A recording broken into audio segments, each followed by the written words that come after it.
و سنت کے بعد سلف کو بھی ماننا ہے یا نہیں ماننا؟ ایک گروہ وہ ہے آج کا ایک گروہ وہ ہے جو ڈنکے کی چوٹ پہ کہتا ہے قرآن حدیث کافی ہے جی، سلف کو کیوں مانتے ہو؟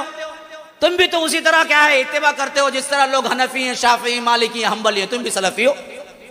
ہاں بات پتے کی ہے، بات تو کیا عقل کو برابر لگتی ہے؟ ہاں بات تو صحیح ہے نا، وہ بھی کسی کو مانتا ہے، یہ بھی کسی کو مانتا ہے۔ تو میں آپ کو بتا رہا تھا یہ سلفی نام بھی ایک ڈھکوسلا ہے، اس سے مراد وہ سلف ہیں ان کے جو ان کے فرقے کے عقائد۔ یہ سلفی کیا حضرت ابو بکر کی نسبت ہے، عمر کی نسبت ہے، عثمان کی ہے؟ اور یہ یاد رکھیے گا یہ سلف جو ہے نا صحابہ کو نہیں کہتے ہیں، نہ یہ صحابہ کو سلف مانتے ہیں، یہ سلف ان بزرگوں کو مانتے ہیں جن کے فتووں کو یہ لے کے چل رہے ہیں۔ ابن تیمیہ کو سلفی یہ ان کی نسبت سے ان کو سلف مانتے ہیں، ان سے پہلے بھی ان کو جو ان کے بزرگ محدثین میں ایسے لگتے ہیں نا جنہوں نے ان کے فرقے کے حق میں فتوے دیے ہیں، ان کی وجہ سے یہ اپنے آپ کو سلف کہتے ہیں۔ اگر یہ سلفی سے مراد صحابہ کو مانتے ہیں تو ہم آپ کو ٹیسٹر لگا دیتے ہیں، سب سے بڑے سلف تو ہمارے کون ہوئے؟ صحابہ، سلف جو آگے گزر چکے برق کے، ان کو سلف کہا جاتا ہے۔ ہم خلف ہیں، ہم پیچھے آ گئے، فاتحہ خلف الامام، امام کے پیچھے، تو صحابہ سے بڑا تو سلف کوئی نہیں ہے نا۔ مرزے جیسے لوگوں کے الزامات سے ہمیں کچھ فرق نہیں پڑتا، لیکن ہم قرآن اور حدیث کو سلف صالحین کے فہم کی روشنی میں سمجھتے ہیں، اور سلف سے مراد ہم اپنے کوئی بڑے علماء نہیں لیتے، بلکہ سلف سے مراد رسول اللہ صلی اللہ علیہ وسلم کے پیارے صحابہ، اہل بیت، تابعین، ائمہ۔ اسی طرح آج امت کے بہت سے نوجوانوں کو وہ علماء جنہوں نے کیا ہے علماء سو کہلا سکتے ہیں، یا نہیں تو علماء نے صحیح تعلیم نہیں پائی یا اپنی عقل کو بڑا سمجھ گئے، انہوں نے یہ سلف کا انکار کیا ہے اور کر رہے ہیں بڑے ڈنکے کی چوٹ پہ، جی قرآن حدیث کو مانو، جی سلف کو کیوں مانتے ہو؟ ویسے ہی انسان تھے، ہمیں بھی انسان ہیں، ہم بھی دیکھ کے پڑھ لیں گے، سمجھ لیں گے۔ نہیں میرے بھائی، ہو نہیں سکتا۔ اور یہ تابعین کا دور تقریباً اللہ کے رسول کے ایک دن بعد ہی شروع ہو گئے، ہے نہیں؟ کوئی آیا اللہ کے رسول کو دیکھنے کے لیے اور اللہ کے رسول کی وفات ہو چکی تھی، ابھی دفنا کے ایک دن ہی ہوا تھا، تو وہ کون تھا؟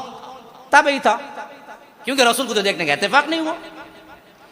اور اس میں بڑے تابعی جو سید التابعین کہلاتے ہیں وہ ہیں سعید ابن المسیب، حضرت ابو ہریرہ کے داماد ہیں، اپنی بیٹی ابو ہریرہ ان کو دیے تھے، سعید ابن المسیب۔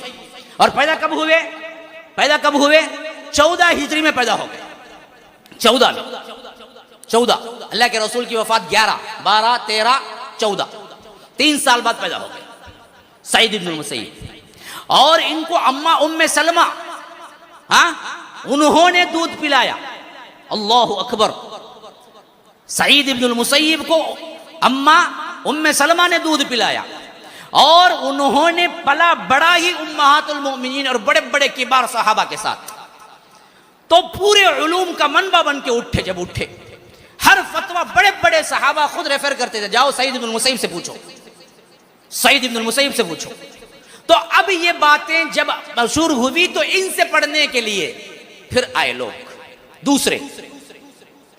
اب یہ زمانہ جب دوسرا آیا نا، یہی وہ دور تھا جس میں ہمارے سب امام بنے، سب امام جو بھی آج ہمارے تفریقے ہیں نا، وہ بھی 1 منٹ میں سمجھ لیجئے کیسے تفریقے ہوئے۔ امام ابو حنیفہ پیدا ہوئے 80 میں رحمہ اللہ، امام ابو حنیفہ کا پیدا ہوئے 80 ہجری، امام مالک پیدا ہوئے 93 9 پر 3 ہجری میں، امام مالک۔ امام شافعی پیدا ہوئے 150 ہجری میں، امام شافعی پیدا ہوئے۔ اور امام احمد ابن حنبل پیدا ہوئے 160 پر 7 یا 160 پر 8۔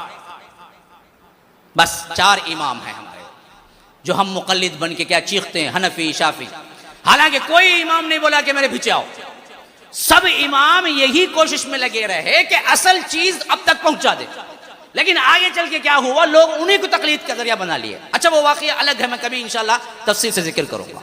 ہو گیا کیا؟ اب یہ پہلے امت کے گروہ میں آ گیا، اب ان کے شاگرد جو بنے آگے چل کے، امام ابو حنیفہ رحمت اللہ علیہ کے شاگردوں میں 2 ہیں، امام محمد اور امام محمد اور امام ظفر، اور ان کے شاگردوں میں عبداللہ ابن مبارک وغیرہ ہیں، اور ان کے شاگردوں میں امام احمد جیسے ہیں۔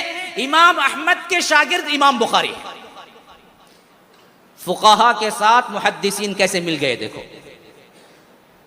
امام ابو حنیفہ 80 میں پیدا ہوئے، 150 میں انتقال کیا۔ جس سال انتقال کیا اسی سال امام شافعی پیدا ہو گئے۔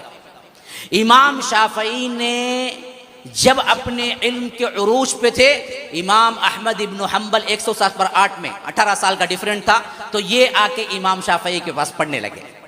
امام شافعی کے پاس پڑھ کے جب امام احمد ابن حنبل بہت بڑے عالم بنے، اس وقت امام بخاری آگے پڑھنے لگے۔ امام بخاری کا سن ولادت 194۔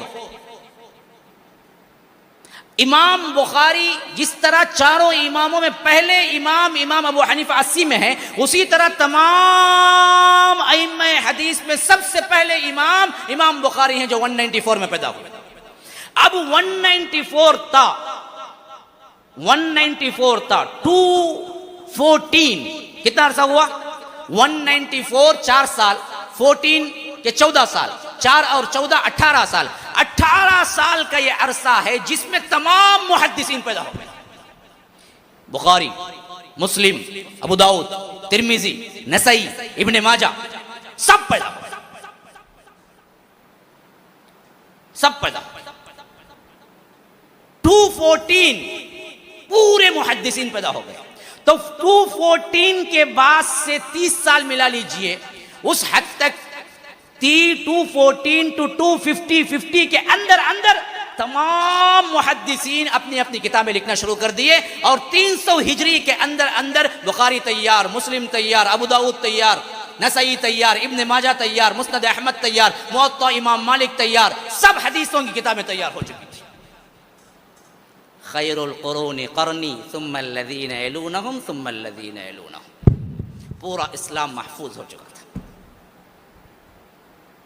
اب یہ ہے وہ دور سلف کا جس سے عبارت کر کے ہم اپنے آپ کو سلفی کہتے ہیں۔ بعض لوگ بولتے ہیں حنفی نہیں بولنا، سلفی بولے جائے گا۔ جی ہاں بولے جائے گا۔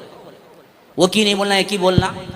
یہ حنفی ہو، شافعی ہو، مالکی ہو، حنبلی ہو، ایک شخص کی طرف نسبت ہے، شخص کی طرف، امام ابو حنیفہ کی طرف، امام مالک کی طرف، امام احمد بن حنبل کی طرف، امام شافعی کی طرف۔ سلف کسی ایک شخص کا نام نہیں، شخصی نام نہیں ہے، یہ گروہ کا نام ہے۔ ہم کہتے ہیں کہ صحابہ والا عقیدہ رکھتے ہیں تو ہم سلفی ہیں۔ ہم کہتے ہیں کہ اللہ کے رسول نے جو کتاب و سنت سمجھایا تھا وہی ہم کو بھی سمجھ میں آنا ہے، وہی ہم بھی اتباع کرتے ہیں تو سلفی ہیں۔ کوئی بری بات نہیں ہے سلفی کہنا۔ شخصیت کی طرف نہیں ہے نسبت، کسی ایک نام کی طرف نہیں ہے نسبت۔ انعمت علیہم گروہ کی طرف ہے جن کو اللہ تبارک و تعالی نے انعام کیا تھا، اس گروہ کی طرف ہے۔ تو اب بات سمجھ لیجئے میرے بھائیو، جتنے بھی جھگڑے ہیں اس معاملے میں اصل علم نہیں ہے، اس وجہ سے ہو رہا ہے، ورنہ سلف کا عقیدہ اٹھا لیں گے تو اس کے اندر نہ کوئی بدعت ہے، نہ کوئی حرام کاری ہے، نہ کوئی شرک ہے۔